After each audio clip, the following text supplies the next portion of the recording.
Everyone. This is Dr. Victoria Nalule, and here with me is Mr. Kofi Aggrey from Ghana. Today, I'm continuing with the webinar series where different African experts are giving their opinion on the African energy sector. Are we ready to transition to a low carbon economy? Do we have the political will to develop the African energy resources? And in this webinar, Mr. Kofi is going to take up like 10 minutes to explain his opinion on the African energy sector and also to give his views on what needs to be done on the continent. But before we start, I would like Mr. Kofi to briefly introduce himself.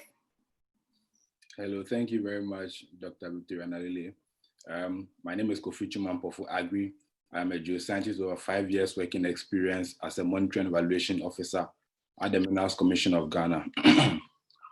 The position at the Minerals Commission has exposed me to several roles of research, data entry, organization, and analysis of varied returns in the mining sector of Ghana.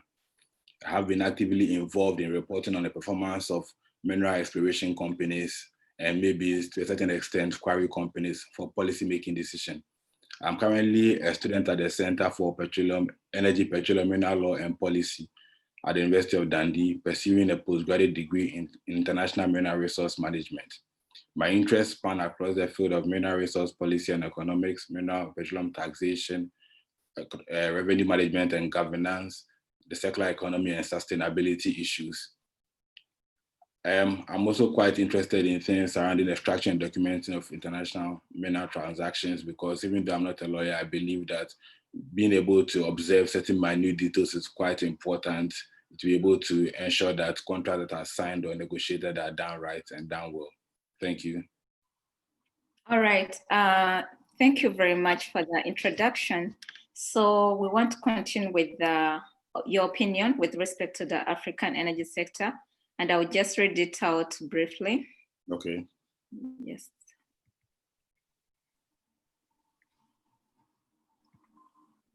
So, Mr. Kofi, you stated that following the energy debate I organized last month, yeah, stated that you attended that debate and you believe that even though certain countries have already moved away from the use of fossil fuels, Africa as a whole is not yet there. And in your opinion, you think African countries should not rush to copy blindly, but try to benefit from the natural resources to ensure economic development in their countries. So I would like you to expound more on this opinion so that our viewers and people out there can really understand what you meant by this. Thank you very much, Victoria, for the opportunity to expound my thoughts on whether Africa is ready to bid farewell to fossil fuels.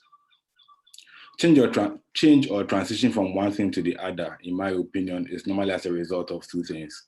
The financial or economic benefits, and then maybe other reasons such as maybe sustainability or things related to sustainability. So my first question would be, for a continent like Africa, what is the driving force behind our quest to transition from the use of fossil fuels? Are the renewable energy sources more economical, or is the continent thinking in lines of sustainability? For the layman maybe listening today, I would like to clarify that fossil fuels is not just about coal. Crude oil and natural gas are all considered fossil fuels because they were formed from the fossilized remains of plants and animals that lived millions of years ago. Mind you, I'm a geologist, so I'm quite passionate about the processes that it takes to be able to form some of these natural resources and the socioeconomic benefits that comes with some of these mineral resources.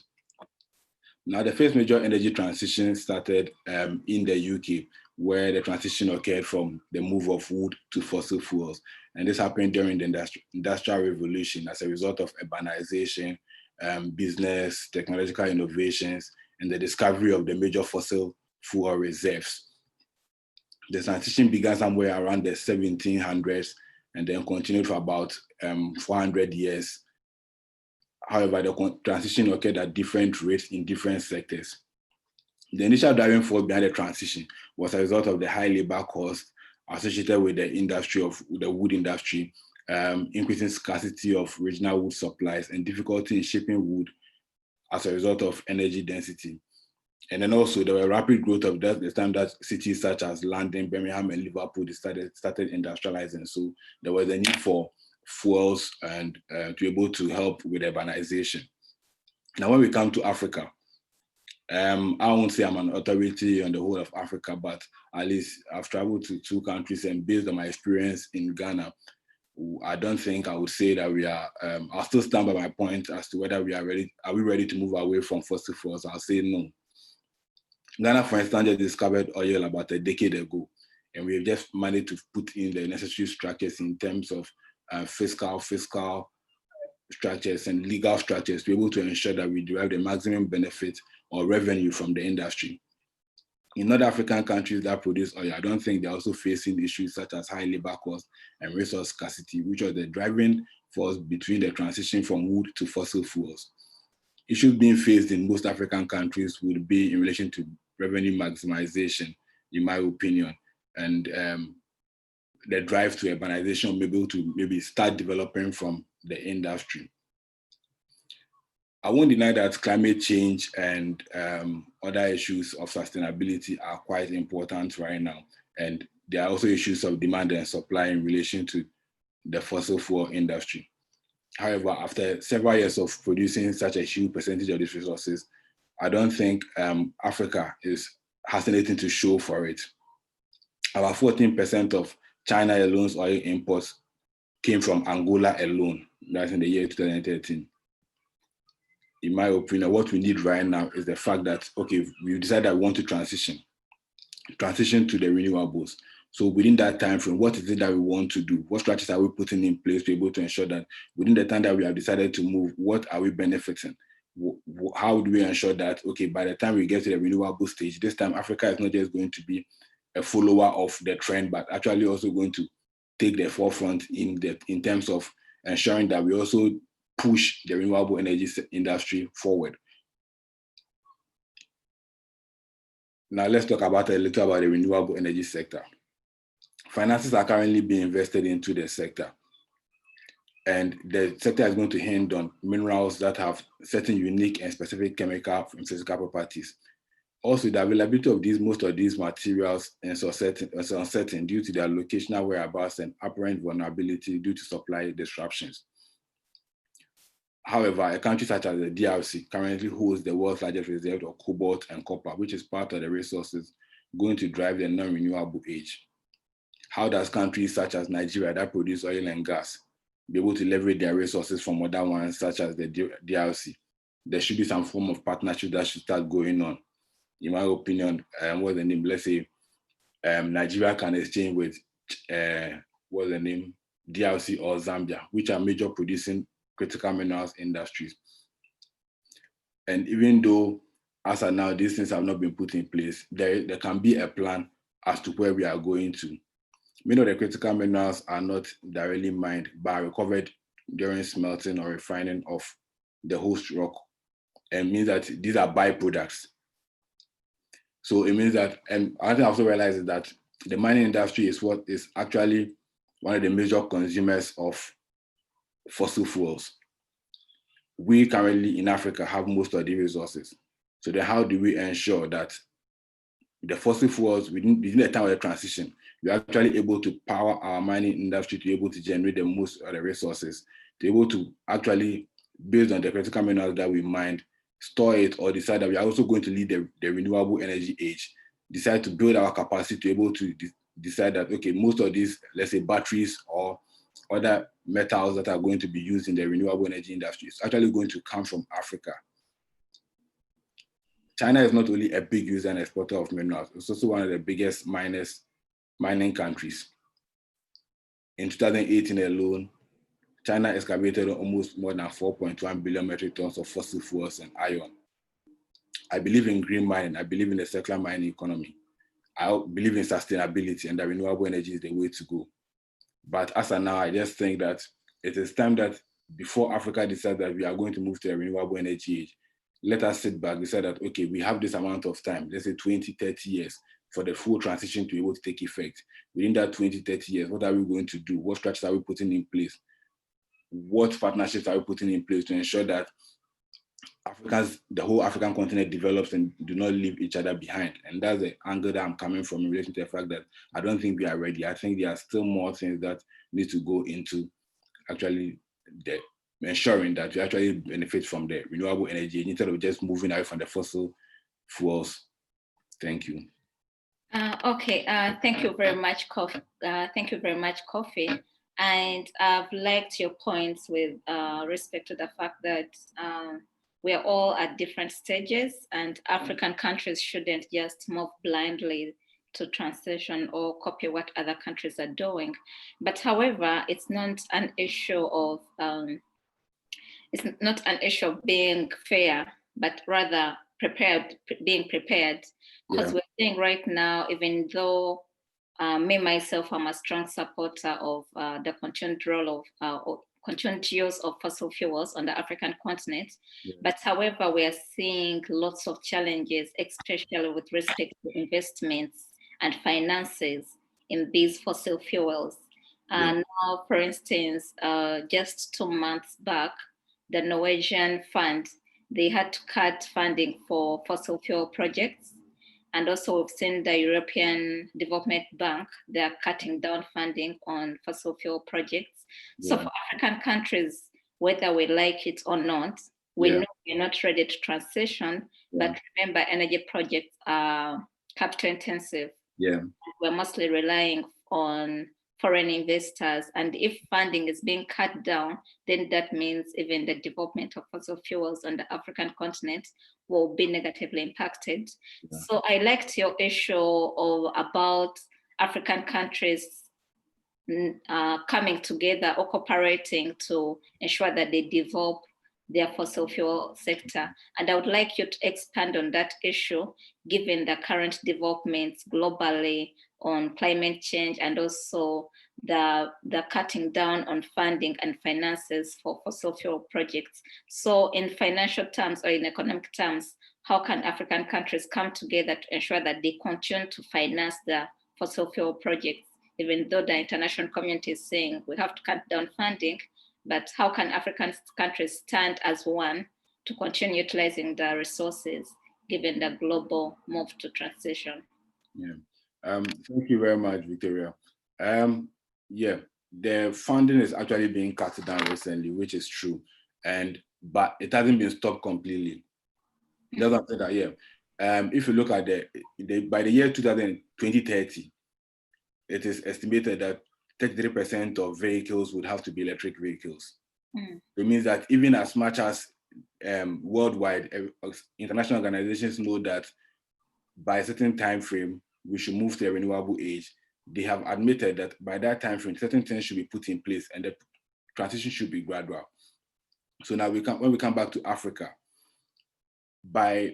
we should also start putting in structures in place that we actually start getting involved in projects ourselves. Governments have enough finances that they put into other sectors. For instance, they put into elections, organizing elections and organizing campaigns. It's a high time that we start actually putting money into the extractive industry, which I know is capital intensive, I know is risky, but then resources have been delineated, reserves are known. Wherever mineral resources are, it is known, it's not hidden. So like the examples I was given, partnerships can be formed where Angola is quite close to the DRC. Angola has oil. Angola exports to China. Probably maybe a country like the DRC will not be able to pay the amount of money China is paying, but they can exchange it for mineral resources where Angola can decide to build their technical capacity. Currently, I'm studying at the University of Dundee because of funding from my institution, my organization, which is trying to build up its capacity. Some of these projects can be done. We know that we are moving towards the renewable age by the year 2030. How do governments ensure that you are actually grooming your own? How do governments ensure that you are actually grooming your own to be able to take part in whatever technical innovations that are actually coming up? So you know that if you are getting, let's say, cobalt from a country like DRC into your country, how are you building your capacity to be able to ensure that you're actually building your industries to be able to start producing renewable energy material, batteries, for example, electric vehicles, be able to benefit from the renewable energy age instead of waiting and then still be exporting things in their raw form. These are kind of the conversations that I think should start going on. So instead of just sitting back, waiting and just be exporting things in the raw form, we actually sign deals that ensure that they are integrated industries where the whole value chain is actually being built in the African continent, so that things like employment goes up. Things like what's the name? What's the right word I want to use? Is it local content? No local content, but like instead of the money moving expatriates, let's say, so basically more local content. Yeah. Instead of the revenue being flown out of the country through salaries and things, the money is actually staying in the countries to develop. People are actually spending in your country. All these things help in development, and I think that's the way that Africa should go in terms of, because as of now, because of climate change, and there's not fossil fuel is going to be a thing of the past. Mm. There's no doubt about it. But before it becomes a thing of the past, how do we position ourselves? Mm. Yeah, that's the angle I'm coming from. All right. Thank you very much. And you've really raised very, very important issues with respect to how African countries can prepare themselves to transition to a low carbon economy. They shouldn't just do it right now, but they should prepare themselves, set up strategies, policies, because we know it's going to happen at a certain point, not right now, at a certain point, but we just have to be ready, and we have to take our time, as you've said, to ensure that we don't suffer the negative impacts associated with transitioning to a low carbon economy. So that marks the end of our webinar, and I'll just let you to do a few closing remarks for only 1 minute, just summarizing the way forward. What should be the way forward, just in 1 minute? Yeah, I'm really happy that discussions around issues such as sustainability and sustainable development and renewable energies are being championed by Africans such as yourself, and which is very important, especially the youth. In light of concepts such as the ESG and things, I think that it's good that we are actually looking at the way forward and thinking in terms of the future.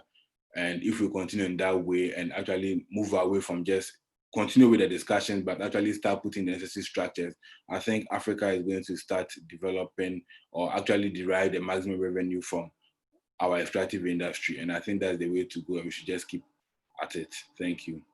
All right, and thank you very much, Kofi. It was really a pleasure hosting you. And this marks the end of our webinar. It's live on YouTube, so you'll see the YouTube link already on your LinkedIn. Do not forget to subscribe and to share the link with all your contacts. And thank you very much for your time, and have a lovely evening. Thank you very much, and take care. Okay, thank you.